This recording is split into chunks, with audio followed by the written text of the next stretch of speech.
All right, welcome back everybody. Thanks for coming again this week. If someone comes in late, would you all mind scooting one chair over to allow someone an easy way to sit if they arrive tardy? Welcome back to Ethics and the Good Life. I want to go ahead and begin with prayer, and I wanted to write it on the wall so you could pray with me, and then I forgot. So I'm just going to offer it for us, if that's okay. The Lord be with you. Also with you. Let us pray. O God, from whom all good proceeds, grant that by your inspiration we may think those things that are right, and by your merciful guiding may do them. Through Jesus Christ our Lord, who lives and reigns with you in the Holy Spirit, one God, forever and ever. Amen. Amen. The connection between thinking about that which is good and performing it. This is the name of the game in this class, and so we're delighted to have Dr. Courtney O'Dell-Chaib as our teacher again. Those of you who were absent last week, you're in for a treat. She teaches religion and ethics at Parish, primarily to middle school students, and anyone who can connect with and educate and maintain the full engagement of a middle school student is a rock star. And as I said last week, you should know that my Izzy's favorite class in 6th grade was Dr. O.C.'s class, which is what gave me the idea that we should have her come and do this class with and for us. So we're focusing in on what is the nature of goodness, how to be ethical people in the world, and we're going to be engaging hypotheticals and not hypotheticals, real contemporary issues, to delve into them and to wrestle with the complexities, the ethical complexities of them. So without further ado, I turn it over to you. Thank you very much. It's so nice to see that some of you came back. So and welcome new people. It's Courtney, or yes, the kids call me Dr. O.C., whatever is easy for you, I like. For folks that weren't here last time, we, in a roundabout way, really talked about how I think that ethics kind of, all ethics, no matter what kind of ethics they are, there's lots of different kinds. Ooh, good socks, sir. Join the socks. Sort of, you made them. I'm even more impressed by the maker. But anyways, sorry, got distracted by rainbows. That all ethics sort of fall into kind of this general conversation of what does it mean to be human and how should humans live their lives. And we talked last time, kind of gave a mini historical context, right, to the second question is usually framed around the first question, that people's interpretation of what humanness is usually determines how humans could be treated or how they should treat each other. What is the good life per se, what we should do towards goodness, what we shouldn't do. But that category human is squishy, we talked about, right? Particularly squishy, we're, I think, as a class going to look more future of what are some of our new technologies doing to this category of human, right? But also squishy in terms of social justice. We talked about last time that particularly for contemporary ethics, American slavery and the Holocaust have really reshaped this conception of human for us, and how do we not repeat the mistakes of the past. Okay, everybody sort of caught up? All right, awesome. So today I thought we might think about existential limits and sort of, I have something for later that's meant to be playful. So we'll play with these ideas a little bit, even though people take them very seriously, I know. But you know, it is a nice day, so we'll play. Okay, so existential limits are generally like those things that people might say are beyond us or nature, right? Or we might think of them as like kind of the horizons of borders of what we are. So can you think of an example? Things outside us, or they might be natural limitations. Death. The big one that keeps us awake at night, right? Everything that's ever lived has to die. Why is a question, right? But that's a fact. So death certainly is. We are writing on this, okay. Yes, do it. What about death on this with my terrible handwriting? One day we'll just type it with the computer. I think that's better. How about another one? Knowledge. No, that you have to attain, or can you say more? That one is limited. That is, you can never know everything. Existential limit. Lovely. We we can't know everything. We don't necessarily know what we don't know. We can build up some, but not all. And then those big questions that religion plays with, right? Why is there something instead of nothing? What happens after we die? Right? What is the after? All of those, we can't answer. Awesome. Can you think of any more? Land and planet size. Yeah, so we could just put, let's just put Earth in general. And maybe climate. We can certainly impact both of those things, but we can't necessarily control how they function. They are beyond us. Right? We might try. We can talk a little bit about the problems with trying. What about animals and insects we consider, quote, pests, but you know, they were created? Does that make sense? Yeah. So like invasive species. Yeah, Yeah. exactly. Yeah, I mean, I think Kudzu. the sort of, what'd you say? Kudzu. Oh my gosh.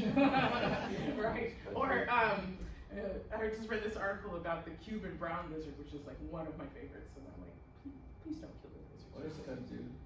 It's like a, It's a vine. it grows on every, when you're on the Oh. freeway and it's so pretty and green, it's not supposed to be there. It was imported from Japan Mhm. to control soil erosion in the south. Well, it's Oh my goodness, yeah. And it just got out of hand. Got a lot of hand, yeah. You can It's actually- kind of interesting to think about what places would look like without, like, can you imagine California without like eucalyptus? Mm-hmm. But it's not supposed to be there. Yeah, I think sort of the Western, particularly Western Christian conception of how we relate to land and nature is that we are dominant, right? So instead of the biblical passage about dominion, it's more interpreted as domination, that we could control this. Well, we really can't. Anybody that's been in a hurricane, hello, knows that in the end of the day, it is still beyond us. We can try, but Right. it's beyond. Anything else? natural disasters. Yeah. I think Right. ecology touched on. Disaster out here. Tornadoes, drought. We do amplify these issues, right? Like drought hurts more because of our actions, but we can't control necessarily the rain. Anything else we want up there? Health problems? Disease, Disease, Aging. yeah. disease, aging, death, and illness, right? Of course, birth has to be on here. If we want more of us, we gotta make them. Can't just actually, that's not true. We'll talk about that. Spontaneously make more. Okay? Now, I think, particularly for religious ethics, but I think most ethics sort of thinks about this, is that they're beyond these sort of, so we can like maybe put some brackets around here, right? That we are not supposed to, humans are not, go beyond the sort of natural limitations of what these things are. That this is us, this is humanity, and beyond that is the realm of gods, right? Or for some religions, the beyond, higher thinking conceptions, right? And that when we mess with those, then we are going beyond the limits of what we should be doing. So for some people, it's always like, don't even play with it. And for others, we are also nature, right? But humans' tendency to want to evolve, to innovate, is perhaps also natural for them. So this is a little bit more squishy or plastic. So we'll think about that today. Okay, this phrase is meant to sound kind of weird. Anybody a Foucault reader? Michel Foucault?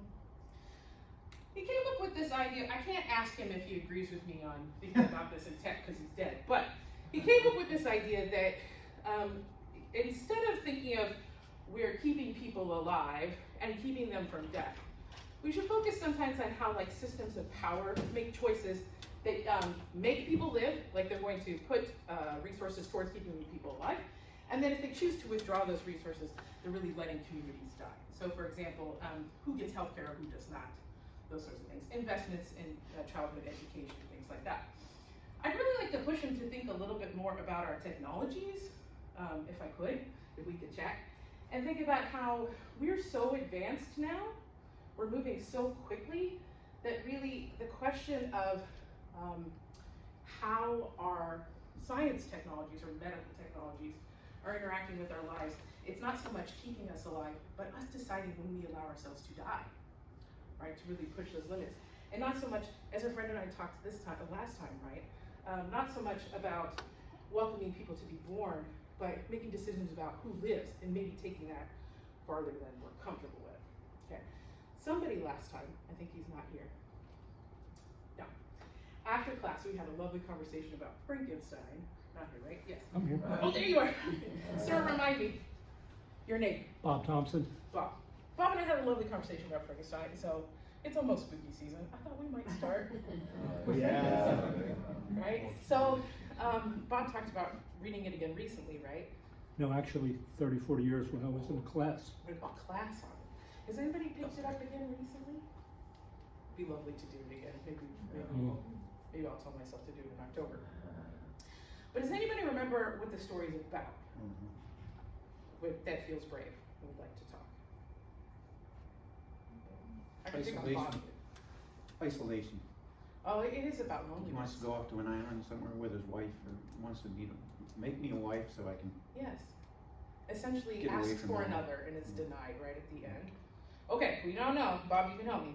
It's been a while, but maybe a while for you too. So who's Frankenstein? The doctor or the monster? The doctor, right? And this story still fascinates people to this day, right? It is in every medical ethics class probably taught around the country, right? We're thinking about how we play with those existential limits when we, you want to come in, friend?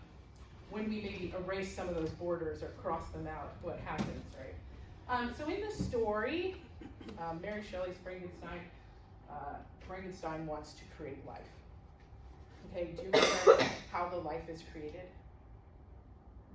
Body parts.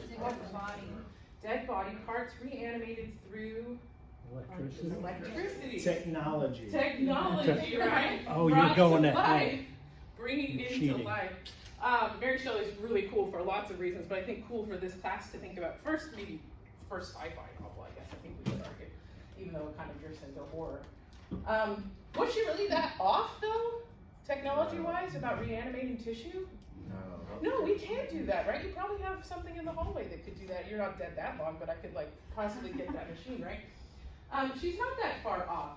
But what I think is interesting for us as a group to think about is that Mary Shelley is dealing with like a lot of loss.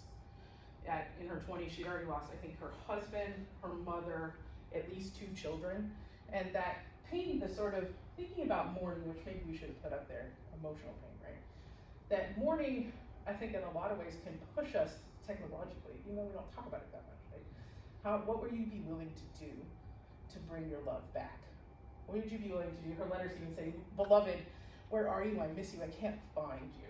Right, so sad. But what would we be willing to do to like maintain connection? What would we be willing to do to maintain life? And so she writes this story, which is really, really cool, but I think very interesting, particularly for medical ethicists to think about into the future. How much are we willing to push the borders of experimentation? Are we willing to play with things that are beyond maybe what we should, right? How much do we want to be involved with the very hard limits of birth and death, right? Mess with those. Are we willing to extend ourselves into maybe beyond what is our natural time to go? And then really asking the questions of what is a good life and a good death? If we're so adverse to thinking about death as a natural part of life, then can we really shape together what a good death is? Certainly Americans don't like to talk about it that much, right? So maybe she's got a good argument there. Okay. What else is in this story, and I think a lot of, lots of stories in antiquity, right, is this idea of hubris. When we make choices, humans in the story make choices that either are defying the gods or are being godlike, extending beyond their limitations. And what usually happens after they do this? Yes, pride before the fall, right? Things do not go well. Maybe trying to enforce those natural limitations, or maybe trying to express that, our friend that said knowledge, right? Do we have even the capacity? That's what we'll play with today a little bit. Do we have the capacity to even make choices that are beyond those limitations? Do we even have enough knowledge to know what's going to happen if I reanimate this life to make good choices, right? So I think the story still could resonate for us, and anybody who's interested in thinking about advancement, right? We talked last time about science is kind of like unbridled horses just running, and ethics is like trying to keep up with it, but do we ever really? I don't know. but New Frontiers, or if you read Bleeding Edge Technology or anything like that, or maybe want to slow down and ask a couple of questions about, okay, well, what does this mean into the future? All right, before we play together, I want to cover just generally what bioethics has to say about these existential limits.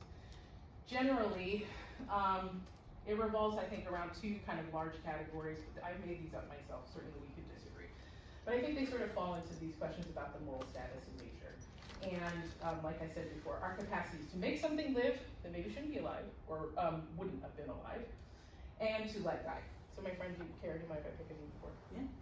We talked last time about how both of us had a child that was born way before full gestation, right? And we can keep those children alive.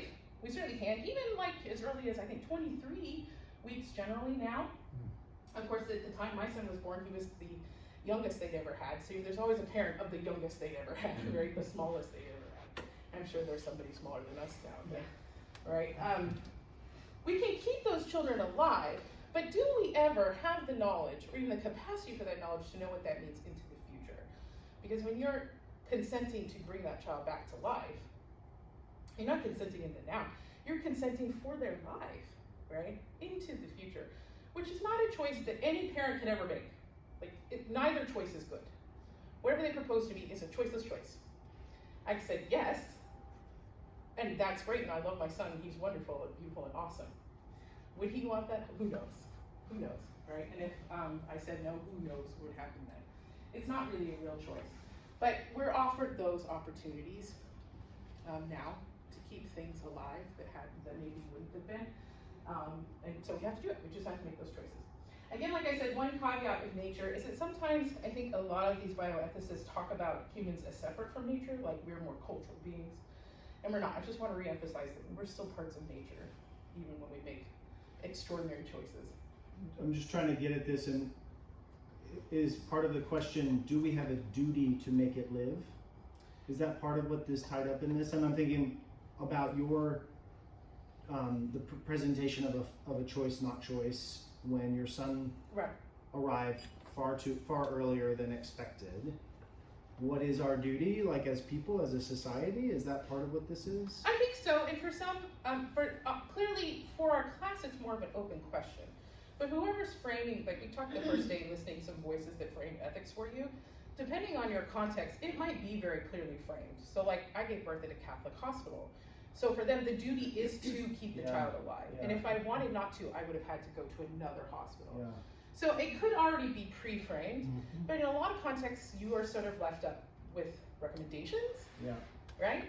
Which is nice if you have pre-formed ahead of time how you really feel about these things, but I think most 24-year-olds probably haven't, right? Know exactly. So then to play this out, and I'm sorry I'm not trying to we have hijack. lots of time. I wonder if we backed that choice, not choice up. So if the OBGYN came and said, this baby is going to arrive in 2 weeks. That is to say, 16 weeks early. It's coming. Or what if they actually back it up even further? What if they could have predicted that within the first 8 weeks? That this baby is developing in such a way, then maybe it's not just like the baby is born, here it is. It doesn't feel like a choice. It feels like, here it is. But if that decision-making moment, or that the complexities of the moment are backed up even further, and we're now doing that as a society, as our awareness is backing up further and further, then it becomes much more gray in the complexities of it. Because you don't know if the baby's going to be born well or in pain, or are they going to be suffering, or are they going to be okay? Is it viable or is it not viable? And weeks in advance, you're forced to make this decision. Right, and I think what makes particularly we won't only talk about bioethics, we're going to go beyond that after next class, but I think what makes it particularly sticky is that each stakeholder or investor in these scenarios have a different goal in mind. Like, neonatologists are going to fight the fight to keep your child alive, and then a chaplain might come and talk to you about what is the weight of this, and how are you really thinking about it, how are you feeling about it. So like, you get different voices. I'm not saying that they're not prepared to help you think about this decision, but when somebody comes to you and says, we're gonna keep this baby alive. You're like, okay, let's do this, right? And how hard is it to really unfold what a life might look like, particularly when mostly they give you numbers, right? 30% chance of survival, 50% chance of being disabled. Like, how do you really make a decision about a life with statistics? Indeed. Yeah. Okay, so in this sort of making live category, certainly we can do genetic testing even earlier to sort of make those decisions. Did we read the, no, that's for next class. Okay, we'll talk about this a little bit more next time. But if you were to receive news and genetic testing that gave you a probability of having a disabled child or severely disabled child, would you decide to have that child? And always it is probability, not definitive knowledge, right? Which makes it even harder. We're gonna talk about genetic engineering next time, but then sort of the questions that come particularly for folks that are in more affluent places about how far you can go to have a child, right? To have medical assistance in having that child, to store those embryos, to have somebody else have your child, even into the future, imagining an artificial womb that might carry a child, and how far would we be willing to go with interventions once you've been born or lived a life. We're going to talk about transplants today. Okay, then letting die makes it even more tricky when you make that decision, right? If you had embryos in storage, you don't want them anymore, what do you do with them, right? You've seen probably in the news couples fighting over them in their divorce agreements about what happens to them, if they're going to be donated to science, if they're going to be destroyed, or what a lot of people do is they just don't think about it and they leave them frozen in perpetuity. And isn't that also sort of a choice, right? Selective termination, if you have too many babies and you make the decision about that, preterm birth like we talked about. And we're going to focus a little bit more today on thinking about heroic interventions for adults, right? What is quality of life for us? How far are we willing to go? When we are asked to be the gods for a second, right? And to make decisions about who lives or dies, do we have the capacity to do that? Okay, so I thought we might have a little fun. I need 3 brave volunteers. Okay, brave, I'm gonna pull a chair up here for you, brave volunteers. All right. Oh, good. One, up. 2. You want to volunteer? Okay, I'm 3. supposed to sit down, huh? Yeah, do mine. No. I'd rather do that than stand You up. got it? Oh yeah, you're not gonna get stand up. All right. Your sheet may be misgendering you. Is that okay? That's okay. All right. Your patient A. We're just gonna go all the way. Your patient B. You're gonna be female. Your patient C. Okay. So if you got to read, I did notice the website that the article was on was kind of weird this morning. So if you didn't get to read it, that's fine. But Reverend Dr. Clayville's article about I'm no longer an organ donor. She was on a panel with me at a conference, and I thought she was so interesting. She also has really interesting things written about her experience as a chaplain in a big hospital during COVID, if you're interested in hearing about that process. But the article, if you had a chance to read it, kind of talks about the complexities of how we select people for organ donation. My students, okay, we're gonna do this and I'm gonna tell you how my students do it, because it's even funnier, all right? So what we're gonna do is walk you through sort of, if we were pretending that we were the social panel that they go through, right, to determine who's gonna get the organ, right?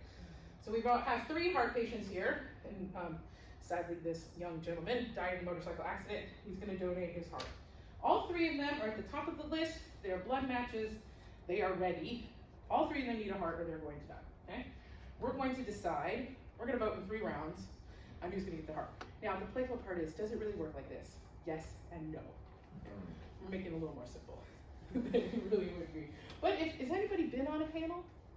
There's an actual committee that Yeah. discusses the candidates. Yeah, definitely. So we're gonna kind of play with the social portion of that. Not necessarily the medical portion. We've already decided you're good candidates, okay? All right, if you wanna show them your sheet. This is patient A. He's a 45-year-old male. He's unmarried with no children. He's a financial executive by trade. Really high powered job. Does a great job. Finance guy, he gets it. Yeah. Okay, patient B. It's more like me. It's Is a America. 25-year-old female, unmarried, no children. She is a waitress. I'm a waitress. Okay. Patient C is a 60-year-old male. He's married. He has children and grandchildren, and he's a teacher. Teacher. Okay. So let's do one round of voting.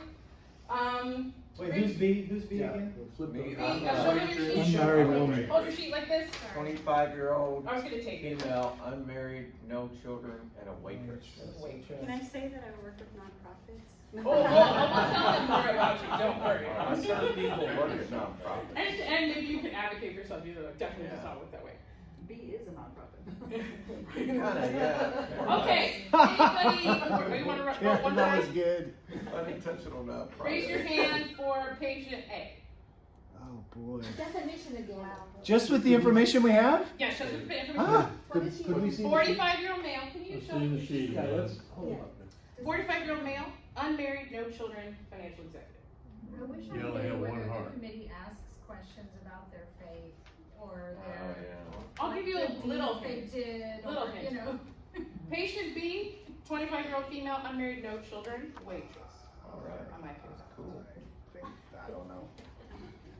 Patient C, 60-year-old male, married, grandchildren, teacher. Okay, so we're generally in the B and C's. Yeah, I And can vote for myself. I'm voting for me too. sometimes I have a child play the dead person and they want to vote, and I'm like, you're dead. They're like, I want to be the dead person. I'm like, please don't take your parents. Okay, so most of us seem to fall into B and C. Is anyone feeling brave about why they picked B that would share? Yes, sir. Dependence. C, he's got a whole family to care for, right? But he's older, is that why most of you voted for B? Yeah, He's a young person. longevity. Yeah. There's nothing in my profile that says that I don't help support other people. And I may be doing that and not telling everybody. That's fair. And I may have a lot of nephews and nieces. Enough self-promotion, A. Yeah. Go ahead. I voted B, Uh-huh. potential, just in a broad sense, and I have a soft spot for potential, well, my mom was a single mom, she did tables, so, Yeah, I worked as a waiter, it's a tough job. yeah. And Yeah. minimum wage has not gone up since like the 80s, it's still $2 an hour. I was a waiter, and yeah. That's a it was financial two- executive. It was two and change. Yeah, and it still It is. still is. Still is. I think You the- work for tips, and it is, it's a nonprofit. So. It is a- Unintentional nonprofit. It is- So yeah. could I just pressure test that a little bit? Does a person working in that line of work have the disposable income to care for themselves after the transplant and maintain their health? Or are they gonna be working themselves into another health condition later on? But if the decision is made with that in mind, and the author is advocating, I think, rethinking being an organ donor, I think withholding organs, because the system is grossly inequitable at this time, withholding the organs isn't gonna change the system. Voting for change will change the system. Absolutely. So who'd you give your organ to? Which one did you pick? B? B, because of most potential. Oh, so the sort of pull of youth gets a lot of us, right? Oh, That- yeah. Yeah. I That also she think- hasn't had her life yet. I also just wanna say that I feel really, disgusting weighing the value of 3 lives. Oh, I Again, think that tummy feeling of what feels yucky to us would be the entire point of this, Yeah. right? It's like, are we playing with stuff that we should just not be A is playing with? in love with But B. the fact is that A's in love with there's, her. there's scarcity. that's a different ethical issue. One of the two.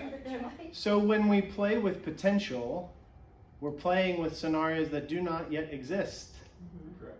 that there is no certainty of. Mhm. And I just want to put that alongside what already exists, what is already established and in the world, i.e. existing human relationships, bonds, and dependencies. I'm not saying B is right or C is right or that. It sounds like you're saying C's right. Well, I just feel like that's an important question to ask. Is I feel like we go to there is an Americanness to going to what is potential, what is possible, what is still in the future. That's very American philosophically. versus what is our responsibility to the preservation of the people and relationships that already are. I disagree with that. It's not American, because we're not deciding to give that heart to B, we're deciding to give it to A or C. Right now, that's the American decision. We're deciding on those two, and the aspirational. Oh, you mean in actuality? In actuality, the aspirational, in my view, is for B, but the American way is to give it to A or C. Because financially, the most possible probable outcome. And there is value in giving it to A. With knowing its resources, you don't know what it's contributing to the rest of the world. It could be the healthcare industrial complex in the United States that's vastly different from every other developed country. Also, B could get hit by a bus right out of the hospital. Yeah. Or I could win the lotto. And you have to take advantage of The rights. It's your whole optimist, life, B. I'm sorry to tell you. And so, I mean, the thinking about what kind of a life that will be, possibly full of cancer, maybe another transplant in your future is hard. Did everybody read that New York Times article where she had 2 heart It's my transplants? husband's favorite author. Yeah, and what's he's so sad devastated to find out. that she Even though passed. she knew it was probably gonna happen. Yeah, It was totally. probably gonna happen years ago. Yeah. Such a good piece. It was really good. Can I give a real world example? Yeah, totally. Okay, so You're still alive. I'm still alive. So real world example was my dad, right? He had a heart valve replaced in 2016, right? And it was a very, very, very expensive surgery. It was 100% covered by Medicare, right? Yeah, Medicare. And long story short, he still died. He had a heart attack. And you know, that's the question, should have been saved. And he helped take care of my mother who has dementia and that sort of thing. So there's the thing. Should we have let him die? I don't know. I don't know. But at the end of the day, he still did. And so I don't even know what the right answer for that is. Can I make My it a wife little had harder? a stent put in yesterday. Yeah. She had a heart attack and I a have stent to put say in that yesterday. as a physician, I'm thinking about these She's patients, minor, and when she's we're got talking some about money. how they're working at this job or that job, if they're on a heart transplant list, they're severely disabled. And they may be able to go to work some of the time, but they're missing a lot of work. They're on a lot of medications. They may even be on a left ventricular assist device. And so that's part of their reality as well, is they're already taking all those medications. They'll have to keep taking lots. It's hard, right? Hard life. Yeah. Okay, so we took a coffee break, and I shouldn't necessarily tell you this, but I have an extra folder with some information I'm gonna give to you. Okay? Oh, great. So patient A, I heard he is on his way towards maybe running to be a senator, and he also has promised a new wing to the hospital for children. So he's also a donor of ours. Naturally. Yeah, patient B, I read, she is working to be a waitress, but she would like to be a nurse in the future and has enrolled in nursing school. I also see a marker in here that she's a social drinker. Not an alcoholic, but Just she's a a social social drinker. That's good. She likes to drink on the weekends. Okay. What do you like? Vodka. Oh, Oh, what? maybe we'll say. Let's go. Cosmo. Red wine is. All right, patient C. I read that he's also a youth pastor, and he did have kidney cancer in his 40s a while ago, right? And recovered well. He no longer has cancer. But I did notice in his file it says sometimes he's non-compliant. He's not necessarily on board with doctor's recommendations. Particularly, he likes French fries and doesn't want. He likes what? French fries. He doesn't like to eat the diet that's That's another prescribed. word. Okay. We all like French fries. Shall we vote again? No French fries. Let's vote again. Okay, A. No A's. Oh, I know. We got a couple A's. I have to. He's a politician, no. It could be the senator. We already were promised, I mean, I don't know if he would withdraw, but we maybe needed to live so we could have the funds for that. New wing. Okay, patient B. Please. Okay, patient C. Youth pastor? I mean, I think patient C has quite a bit of community depending on him. And I think sometimes one of the ways that people vote on these is to think about the communal impact of losing that person. It's a lot of folks. teacher, so students, youth pastor, his charges, kids and grandkids, maybe I pick C. Anybody else feeling brave about their choice? Well, the reason you might pick C is that there's a lot more family support to take care of them. Yeah. So the chances of survival, even if he doesn't, maybe they'll keep him from eating the French fries. You know? Like, no, Dad, can't have the fries. No soup for you. Or there'll be sweet potato fries. Oh, yeah, that. that helps your choice. Right. How about B, are we still voting youth? No. Still voting youth? Well, and she's now, we know she's registered to become a nurse. She wants to be a nurse? She wants to be a nurse. She's got a plan? Got a plan. Maybe we wanna help her with that plan? Would you like to do a final advocacy for any of your people, or are you good? Good. You good? Okay, let's clap for her. I wanna know what the students say. Okay, so here's what the students say. They definitely pick A. Because A? they either will pick A or B. They let our poor youth pastor die. They pick A because they are very interested in this idea of financial contribution Okay. and how that works. Sometimes I will ask them, well, does that sound like buying an organ? And then they'll freeze for a minute. that is illegal. And why did they pick B? Youth. I think generally youth. Yeah. Generally youth, they'll pick B. And then usually I'll let the dead person pick at the end. To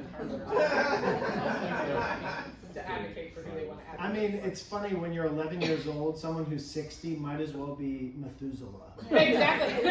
I mean, it's like they're like incomprehensibly old when you're 11. So my friend had talked about the tummy feeling, right? The yuckiness of this, the affective. You don't even need to hear it. Like you've already got it. That when we're asked to sort of play with the borders, to make those decisions, like we maybe know inherently that we're asking to do heroic things or godlike things, and do we have the capacity to do it right? We don't know the biases of all the people in the room. We absolutely have no idea what they're saying to each other. For all I know, maybe they would pick the hospital donors just because it makes a lot more sense. The article talked about if you're able to get on multiple lists, you have the sort of financial wherewithal to fly around the country, but still, in the end, Steve Jobs didn't make it. Like you can't fight everything, right? But the capacity to be closer to that is available for some people, but not other people. I don't think it's really changed my feeling on donating, but it's interesting to think about. Is there like industry guideline? Oh yes, Is there? How yes. to There's industry value guidelines, that? and you're not. Now, what they are talking about conversationally in the social panels, we're not privy to. But there are some rules. You are not allowed to buy organs. They're already quite a limited match already because you are other health factors limits quite a bit, particularly for people that are elderly. Social mobility definitely will put you up and down on the list. That question of whether or not you can take care of yourself is significant. Blood match, that itself will cut the list a lot, right? Location. So if you live rurally, it's much less likely for you to be able to get an organ than if you are in a big city and they're able to get it to you. Size, like children need not adult hearts, right? So there are lots of limiting factors, and there are certainly many ethical guidelines on how to choose, like you can't choose based on race. You should not. What happens in there, we don't know. And I think that's sort of the question that maybe we're getting at, is that like, are we able to necessarily make the best choice? And what would it even be? I mean, all those people need a heart, right? All those people need a heart. Now, my two that died, right? Who'd we pick? We picked B ultimately? B. Two that died. One. She left the room. You lived. I lived. Youth pastor died. Sorry about that. Now, what if I told you that we are able to genetically modify a heart within a pig that is a match to you? Would you be willing to take that heart instead? Your choice is death or this heart. I think I would choose death. Because? You might be the first time to do it. Put my finger on it, but it seems like that would be something that troubled me for the rest of my life. Just the existential crisis of it, and the wondering if we've taken things too far. Yeah. Are you, basically the pig has died, right? The pig will die. So we're very, very close to this being the possibility. The pig died. Oh no, we have a pig. No, the You're definitely killing it. You're killing So the this pig. Oh, clearly wow. would not necessarily be an option for our Muslim and Jewish friends, but we can, with CRISPR, make a organ within a pig that is genetically as close to you as possible. We are on our way. The other nice thing about it is that they can make it so that you don't have to take immunosuppressants. Yeah. So, I mean, it maybe is a cool option. Really messing with our borders, right? that we're making over there. We'll talk a little bit more about that next class. Okay, I want to show you one more slide and then see if Dr. Casey wants to. Dr. Casey. There are people who Father already Casey. take pig hormones. Yeah. Oh, yes, For certainly. thyroid. Really? I mean, And there isn't a single person in this room who hasn't contributed to animal experimentation who's Why going to take pig drugs. Right? hormones? Well, pigs are closest to us for Yeah. lots of things. Mhm. And except for brains, and then we use our 8 friends. Okay. One of the goals of the religion program at Parish, not just me, so if you think I'm all doom and gloom, it's our whole program, is to really talk honestly about existential limits. So we do talk to the children in age-appropriate ways, from little kids to big kids, of thinking more about death and making it more a normal process of what we do. I will say, not until COVID did I actually have this conversation with my parents. Because I'm the oldest daughter, clearly. I have oldest daughter energy, right? But it was my job to talk to them about, I need to know what your plan is, just because I need to know, and we've never had this conversation. Now, culturally, it varies a lot about what you guys feel is appropriate or not. But I mean, I think it's always a good thing to think about, like, what is a good death for you? Is it extended time on machines? Is it a conversation with family about what is best for you? My friends in medicine have told me the hardest thing is usually the decision to withdraw food. As we get closer to death, we don't want to eat, so they often do feeding tubes. And a lot of families are really reticent to stop feeding their family member. It kind of keeps them going for a long time, right? I would say even medicine's not like necessarily excellent at this. They want to keep you alive, but what would we want? Maybe to have some autonomy even at the end, to make choices for ourselves about like, what the end's going to look like, what me and my spouse have talked about. Maybe my children would be involved in deciding, although in healthy ways instead of fighting with each other, which is so hard, right? What kind of spiritual care do I want at the end? Is the hospital prepared to give that kind of care? Does it have a robust chaplaincy program to like provide those things that we need? Not to end on a bummer. Do you want to say anything? No, this Okay. is great. Not being a bummer. Well, I hope you will come back. Next class, we're going to talk about genetic engineering. If you could make any kind of genetic changes to yourself, right? Go back in time and change some of the things you have now. Or if you have the possibility to genetically design your child, would that be something that you would want to do? That's an interesting question. Okay. Yeah, there's a little bit of resources online.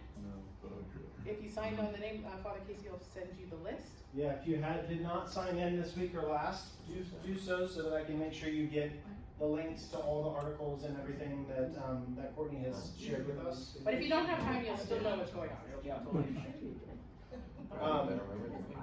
All right, feel free to stick around if you have smaller questions you want to ask in a more one-on-one way.